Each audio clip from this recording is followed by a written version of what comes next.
coloquei nas nossas chamadas aí nas redes sociais sobre o programa de hoje. Atenção, enforcadores de banho. O programa de hoje é sobre algo que vocês não gostam: água. É isso aí. Atenção, paulistanos. O programa de hoje é sobre algo que vocês não conhecem: água. É a Semana Mundial da Água. Domingo, dia 22, é o dia da água, né? É uma oportunidade para as pessoas discutirem como se economizar, para tratar também no aspecto macro da questão, né? Já existem aí estudos sobre a possibilidade de faltar água em várias regiões, além de São Paulo, que já vem acontecendo. E por isso, o programa de hoje recebe a Núbia de Souza, que é bióloga, professora no curso de técnico em meio ambiente do Senac, e o Ricardo Rover Machado. Ele é engenheiro civil, é diretor da Associação Brasileira de Engenharia Sanitária e Ambiental na secção do Rio Grande do Sul, a ABES-RS. E também coordena o Programa Especial de Gestão de Perda e Sustentabilidade da Corsã. Quero agradecer primeiro a presença de vocês aqui no estúdio. Muito obrigado pela presença, Núbia. Muito obrigada também pela oportunidade. Obrigado. Ricardo ou Rover? Como é que o senhor se sente mais à vontade? Ricardo pode ser. Ricardo, ok, Rover. Tá. Boa noite, Franklin. Para nós é muito interessante nós estarmos aqui no teu programa, aqui na Rádio Guaíba, uma rádio que fez e faz a história do Rio Grande do Sul e de Porto Alegre aqui também. Muito obrigado. Aí ela começou recentemente a contratar gente como eu, e aí agora o caminho é reversível. Agora. E eu te vi no YouTube. Você e foi muito interessante. O que eu fiz? O que eu fiz no YouTube? O que eu tô fazendo no YouTube? Era um talk show muito interessante. Era um talk show ou era um stand-up? Recomendo os nossos stand-up. Era um stand-up, sim, eu tava no bar. Eu não bebo, sabe? Mas volta e meia eu vou no bar.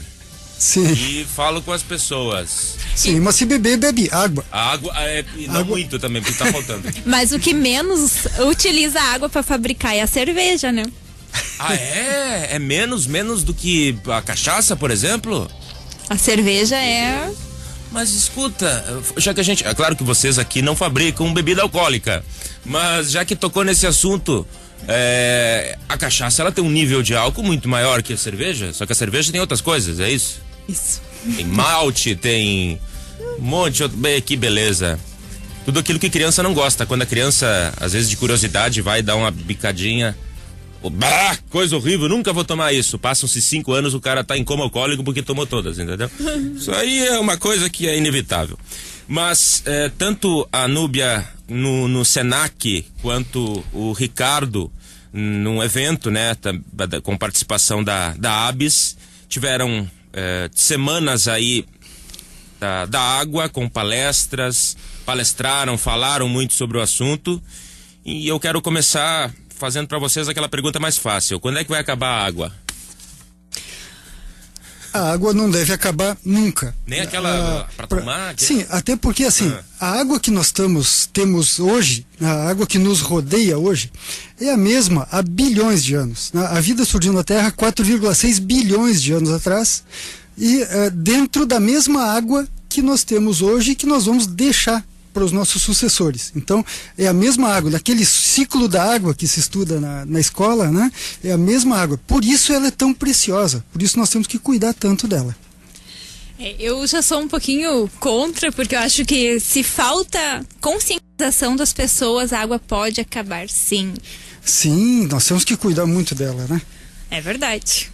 Bom, e qual é o maior desafio, qual foi o principal tema que vocês trataram aí durante essa Semana Mundial da Água, nos eventos dos quais vocês participaram? O que está pegando agora? Questão de economia, o que é? Economia, uso consciente, maneiras de reutilização da água, e tem várias formas, né, agora. Então a gente está com muitas ideias, e são ideias baratas que a população de todos os níveis pode adquirir para ajudar na conservação da água e do meio ambiente, né? Porque a água não é só aquela que a gente bebe, mas também a que a gente despreza, e tudo que a gente utiliza precisa de água para ser fabricado. Toda essa crise de São Paulo, ela trouxe um olhar muito crítico para essa questão da água.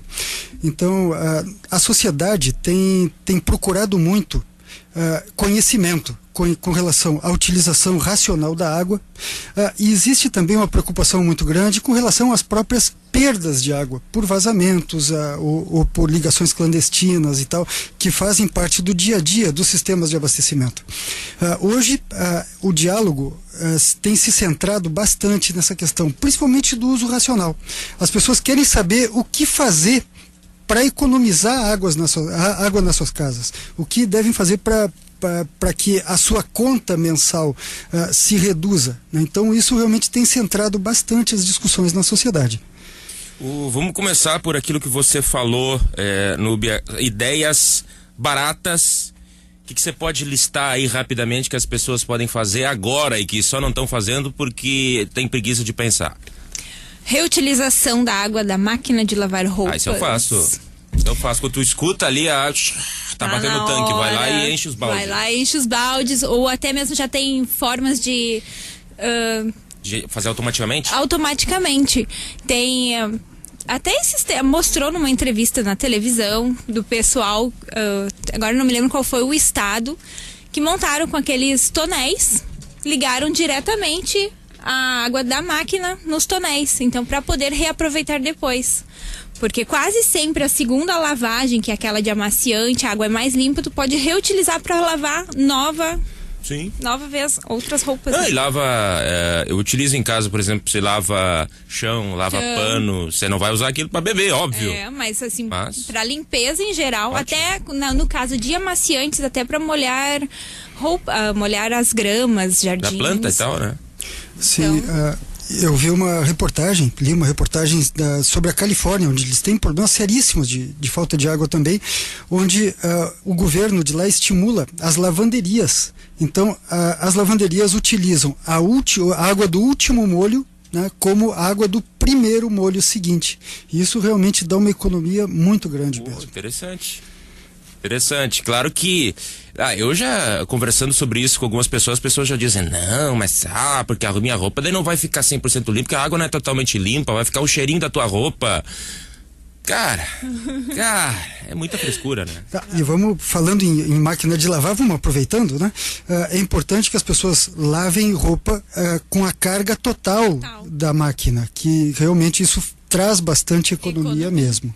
Sim, porque se você, às vezes você tem urgência, eu preciso tal roupa hoje e amanhã, e eu só vou botar isso na máquina, você gasta, sei lá, quantos litros se vão ali numa máquina para aquela peça, né? Sim, cada molho gasta muita É mais fácil lavar na mão, vai gastar menos água do que se for botar uma peça só na máquina. É verdade. E cisterna, é uma coisa que as pessoas estão passando a adotar mais, vocês já têm conhecimento? Eu já tenho em casa.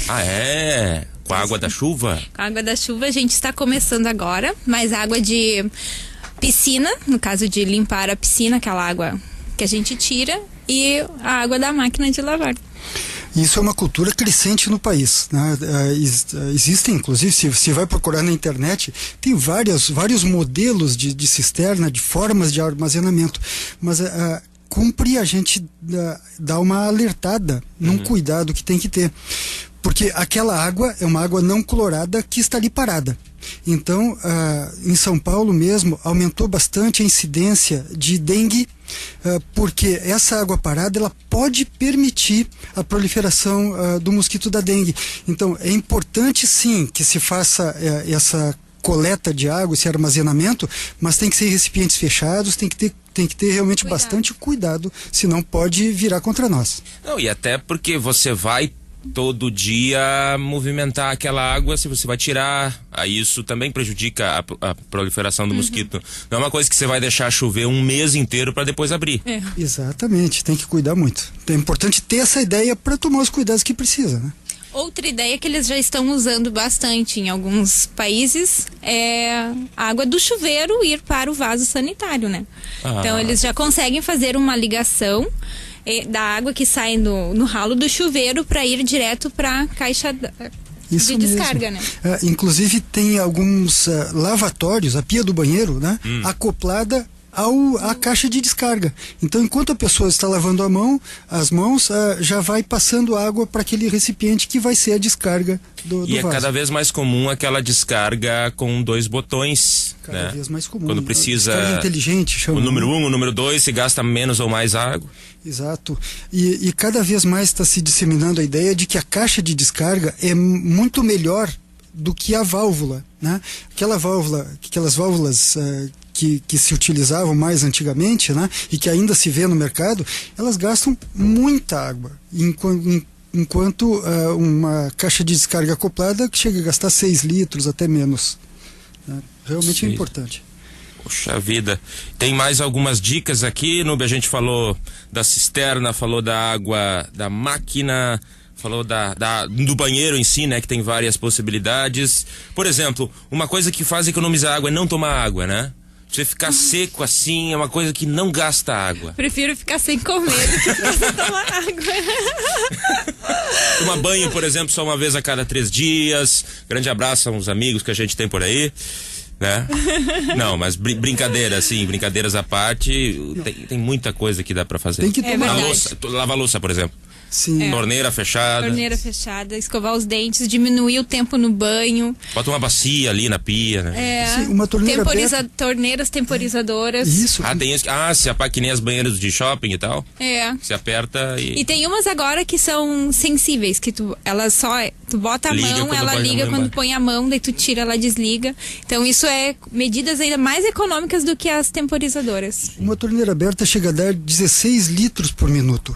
Então é bastante, né? Então é importante que a pessoa feche a torneira e feche bem a torneira, porque a torneira pingando, ela também gasta bastante água. Um pingo a cada 5 segundos dá em torno de 20 litros, um pouco mais. Um filetezinho de água saindo da torneira chega a dar 2.000 litros num dia. Então realmente tem que cuidar muito esses pingos, trocar aquele corinho da torneira quando está começando a pingar. Além de ser diretor da Associação Brasileira de Engenharia Sanitária e Ambiental aqui no Rio Grande do Sul, Ricardo, você participa, né, coordena esse programa de gestão de perda e sustentabilidade da Corsã. Só explica rapidamente no que consiste esse programa. Você é responsável, por exemplo, por fiscalizar todo tipo de vazamento? Como é que é? A Corsã se preocupa muito com a questão das perdas. Cada diretoria da Corsã tem uma fatia desse assunto, né? Então, uma determinada diretoria, a diretoria técnica tem as questões tecnológicas, né? As tecnologias disponíveis. A diretoria de operações tem equipamentos que pesquisa vazamentos e tal. Então, todas as diretorias têm braços relacionados à área de perdas e nós, eu que fico vinculado ao gabinete da presidência, nós fazemos a coordenação disso. Paralelo a isso, nós temos um curso à distância, né? Como a Corsã atua em 320 municípios, foi criado um curso de redução e controle de perdas, que eu sou um dos instrutores, né? Então nós conseguimos atender assim ao estado inteiro e transmitir bastante conhecimento. Então, a Corsã se preocupa e também as outras empresas de saneamento também. Eu tenho a oportunidade de coordenar a Câmara Técnica de Gestão de Perdas da ABS Rio Grande do Sul. E ontem nós tivemos ainda uma reunião sobre isso, sobre esse assunto, onde estavam colegas do DEMAI, colegas do SEMAI, eventualmente participam também colegas da Comusa, do SANEP de Pelotas. Então, o estado inteiro tem se mobilizado muito com relação à gestão de perdas. E isso é muito importante para toda a sociedade. Perfeito. E nesses 320 municípios aí que a Corsã atende, é possível ver um pouco de diferença da mentalidade das pessoas no interior e a capital aqui, né, quem fornece até não é a Corsã, é o DEMAI, mas assim, nas regiões metropolitanas, cidades maiores, você percebe que se tem mais perdas, uma preocupação diferente por ser do interior ou por ser da região metropolitana? A preocupação ela é diferente, sim. Inclusive quando a gente fala em perdas ou quando se fala em escassez, né, existe comportamentos diferentes no nosso estado. porque o Rio Grande do Sul é bastante grande. Nós temos diversas micro-regiões. O Rio Grande do Sul é quase do tamanho da Espanha, né?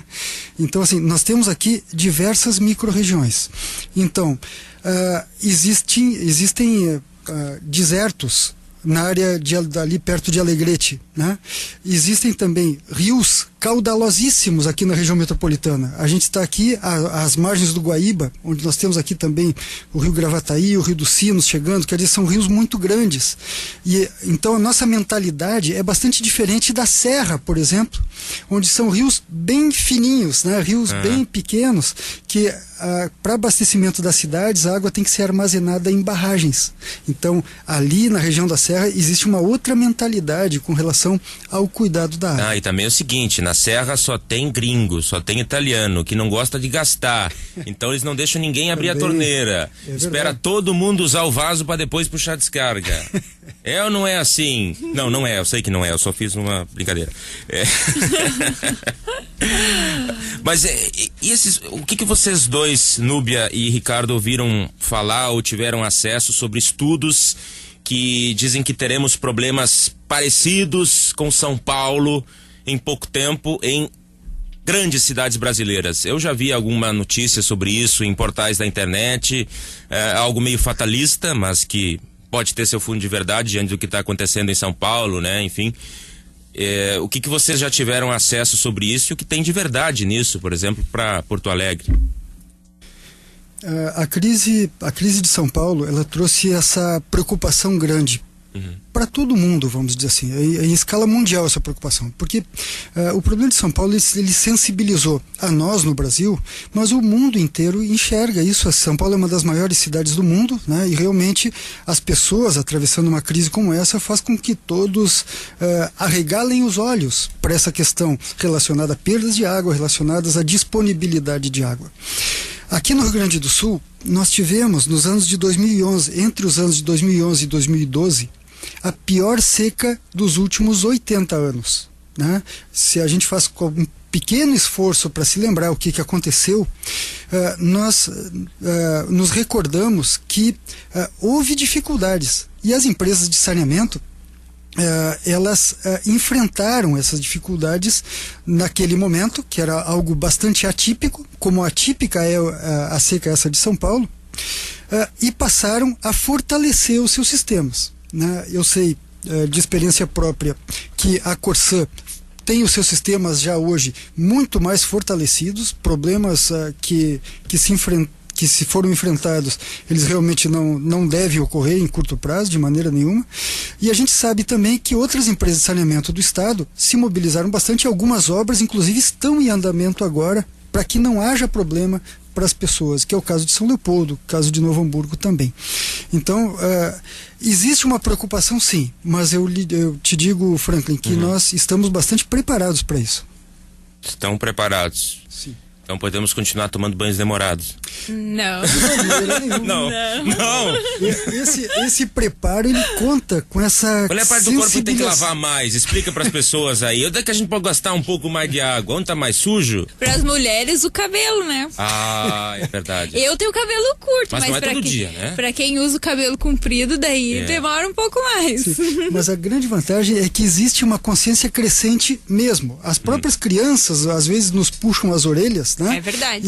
E realmente existe essa consciência crescente mesmo. Então, isso está sendo muito bom. E programas como esse que tu estás fazendo, Franklin, isso tem um papel importantíssimo para a sociedade. A gente está recebendo aqui o Ricardo Rover Machado, ele é diretor da Associação Brasileira de Engenharia Sanitária e Ambiental do RS, e também a Núbia de Souza, que é bióloga, professora no curso técnico em meio ambiente do SENAC. Lá no SENAC, qual é a consciência geral das pessoas? Você tem que volta e meia chacoalhar a cabeça de alguém, tipo o cara que está lavando o carro, o teu aluno que está, né, tendo um ótimo comportamento em aula e dele chega em casa e lava o carro 6 horas seguidas. Daí precisa de um puxão de orelha mesmo, né? Acontece. Vai pro cantinho de castigo. Outra coisa que vaza e a gente às vezes não se dá conta é a caixa d'água, né? O reservatório. Por quê? O reservatório tem que ter um ladrão. Mas o ladrão... Tem muito hoje. O ladrão não pode ser sem vergonha. Mas ladrão normalmente é sem vergonha. Ele tem que pingar num lugar que a gente enxergue. Porque às vezes as pessoas botam o ladrão pra calha. Uma calha. Né? E aí não vê. O bom do ladrão é que ele esteja direcionado para a porta da frente da casa. Porque ele tem uma boia, né? E essa boia, periodicamente, ela vai estragar. Porque ela está sempre se movimentando, tem desgastes naturais. Né? Então, é importante que as pessoas prestem atenção aonde está direcionado o seu ladrão para poder verificar. E a caixa d'água tem que ser lavada. Vamos aproveitar esse espaço importante aqui. A cada ano, mais ou menos, tem que ser lavado o reservatório. Por quê? A água que vem da empresa de saneamento é uma água com cloro, mas o cloro é um gás. E é natural que esse gás ele vá embora. Tanto que, junto ao nível máximo do reservatório, é normal que se crie um limo. São colônias de algas que ficam ali e que têm que ser escovadas. Então, um pouco de água sanitária num balde e esfregar bem é importante, uma vez por ano, é importante que isso aconteça. E aproveita, já verifica o estado do ladrão, o extravasor. Bom, o programa está chegando ao final. Quero agradecer a participação de vocês. Núbia de Souza, bióloga, professora do curso técnico em meio ambiente do Senac. Se quiser deixar algum contato, mais alguma dica no final, esteja à vontade. Muito obrigada. Bom, entrar em contato, então pode entrar em contato direto com o Senac e qualquer pergunta ou dúvida também pode ser pelo WhatsApp. Pode? 9968-4223. Pode repetir? 9968-4223. Agora de trás pra frente. Não, obrigado. Obrigado, Núbia. E obrigado também ao Ricardo Rover Machado, da ABS, ele é diretor da Associação Brasileira de Engenharia Sanitária e Ambiental, também coordena o Programa Especial de Gestão de Perda e Sustentabilidade da Corsã.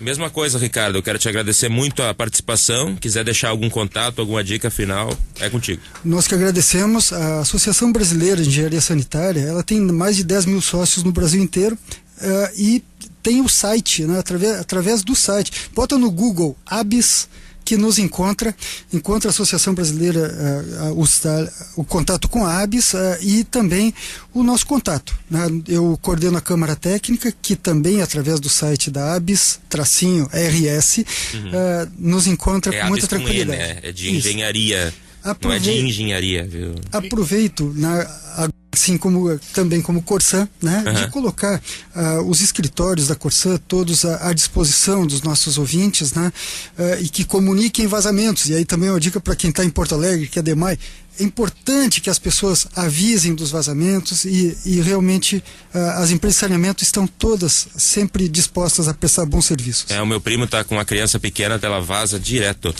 Então, a minha avó também pequena. Tem que avisar. Tem que avisar. Obrigado a todos, a Voz da Guaíba fica por aqui. Vamos falar de tênis na próxima segunda-feira, não do calçado, do esporte, tá bom, Alemão? Tchau.